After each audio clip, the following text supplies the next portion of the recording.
कर्म लिखा जो बाउर नाउ तो दोष लगाइएगा। बेटी को अपने भाग्य से घर भर की प्राप्त होती है महाराज। तो बाप राजा, लेकिन ब्याह हो गया फकड़ी साधु के घर। लेकिन जो मिल जाए फल पत्ता साग जंगल में खा के काटती रही। कई वर्ष बीत गए, देह सूख गया। कर्दम मुनि कहने लगे, देवी तुमने इतना दुख सहा है, अपने पिता के घर चली जाती, वो तो राजा।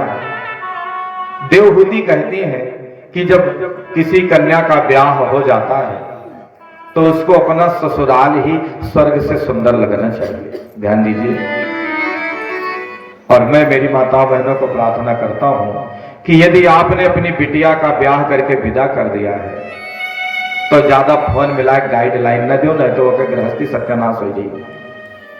बहुत जनी तो बिटिया विदा हो जाए वो के बाद इतना वक्त टार्चर कहते हैं फोन पर, तो हिन बनाई हुए आज हिन बर्तन मानी जेठानी तो नहीं कही, तो हिन झाड़ू लगाई हमारे बिटिया सब करी। अरे बेटी को भेजा है, उसके भी दिमाग है, अपने हिसाब से गृहस्थी में मन लगाने दो। अगर गाइडलाइन आप यहां से दोगी तो जिन जिन लड़कियों की अम्मा उसके मायके से फोन करके उसको क्या करना है क्या नहीं करना बताती है, उनके घर में महाभारत मचा है। इसलिए बिटिया है, प्रेम है, ठीक है, 2-4 दिन में आप हालचाल ले लो, 10-5 मिनट बात कर लो। 4-4 घंटे एक एक बिंदु पर चर्चा, ये उसके गृहस्थी को जंजाल बनाने जैसा है। आज देवहूति ने कहा कि अब तो हमारे लिए पति का घर स्वर्ग है, जैसा है वैसा है। कर्दम महाराज प्रसन्न हो गए, समर्पण है। तो उन्होंने कहा, देवहूति आंखें बंद करो। आंख बंद किया, वही एक सरोवर प्रकट हो गया, बिंदु सरोवर। कहा जाओ इस सरोवर में स्नान करो। जैसे देवहूति इस सरोवर में गई, हजारों देव कन्याएं प्रकट हो गई। उनके देह में बुकवा और अनेक प्रकार का उपटन औषधि मालिश करके ऐसा नहलाया कि बूढ़ी देवहूति 18 साल की हो गई। लो कर्दम मुनि हो गई 21 साल के। फिर अभिमंत्रित करके एक विमान प्रकट कर दिया। ऐसा विमान है जिसमें सारी व्यवस्थाएं हैं, सब एसी रूम है, सब पूरा प्रबंध है। एसी रूम है, स्विमिंग पूल है, वही मां स्कूल है, खाने पीने की सारी व्यवस्थाएं हैं। पति पत्नी दोनों उसी में बैठे और उड़ा हवाई जहाज, आनंद पूर्वक जीवन जी रहे हैं। जिंदगी के कई वर्ष बीत गए, बेटा तो भया नहीं और बिटिया हो गई 9। क्या हो गई? 9। तब जहाज उतरा। कर्दम जी ने कहा, देखो देवी अब मैं जा रहा हूं तपस्या करने। तो देवहूति ने कहा कि बिटिया का ब्याह हो जाएगा, सब अपने ससुराल चली जाएंगी, तो बुढ़ापा में मैं किसके सहारे रहूंगी। तब कर्दम जी को याद आया कि भगवान हमको कहकर गए हैं कि एक बेटा होगा। घर में रुक गए। 9 बेटियां हैं। बेटा बेटी में भेद करे, समझो उसकी मति खोटी है, और सच्चे अर्थों में देखें तो बेटे से बढ़कर बेटी है।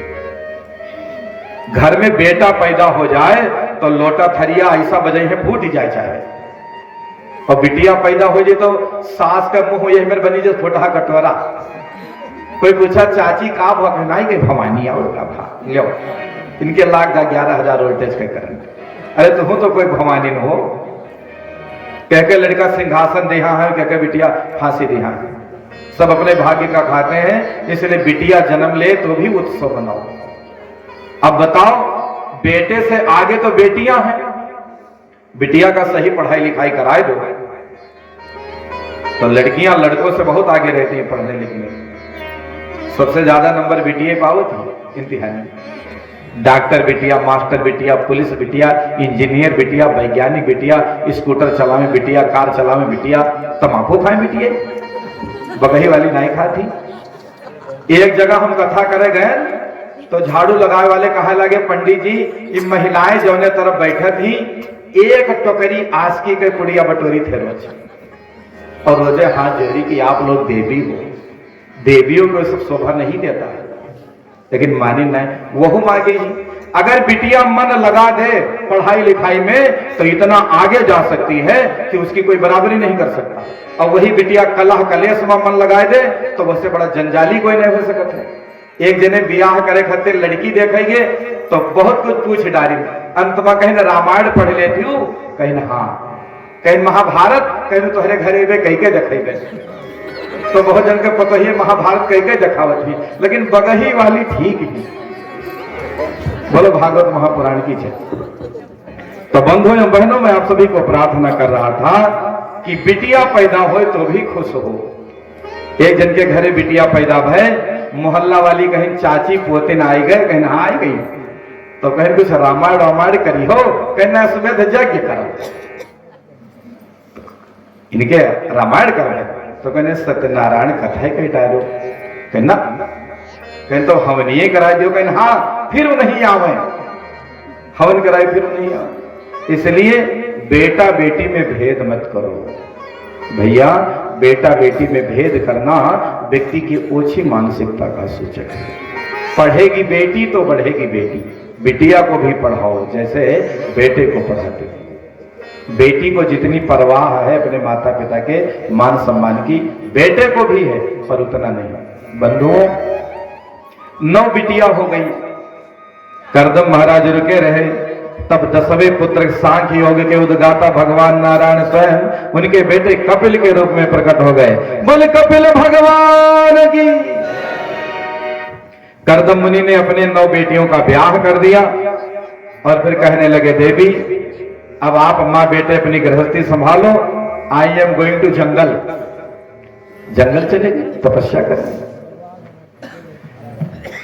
माता देवहूति ने परवरिश करी है कपिल भगवान की।